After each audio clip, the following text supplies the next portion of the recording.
Shikamoo mzee. Marahaba. Ya mzee, nimeitika wito mzee. Kijana, nimekuita hapa.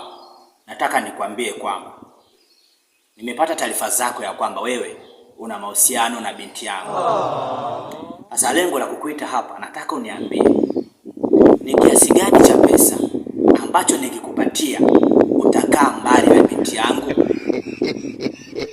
Hapo mzee, mimi nachoona ni kwamba kwenye kiasi cha pesa ili mimi nikae mbali na binti yako, nadhani 50,000 tu inatosha. 50,000?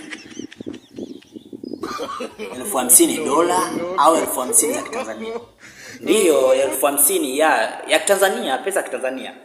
Kuna uhakika nikikupatia 50,000 utakaa mbali kabisa na binti yangu? Ukinipatia tu mimi nakaa mbali na binti yako.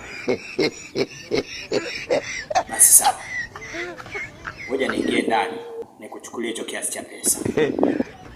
Sawa mzee, nakusubiria. Unajua unaniona kama matako yako. A few moments later. Ungesimama ukaona wewe. Mpuzi mkubwa wewe. Yaani binti yangu 50,000 tu. Uko tayari kumwacha binti yako kwa shilingi 50,000? Wewe unampenda kweli wewe? Kumaanisha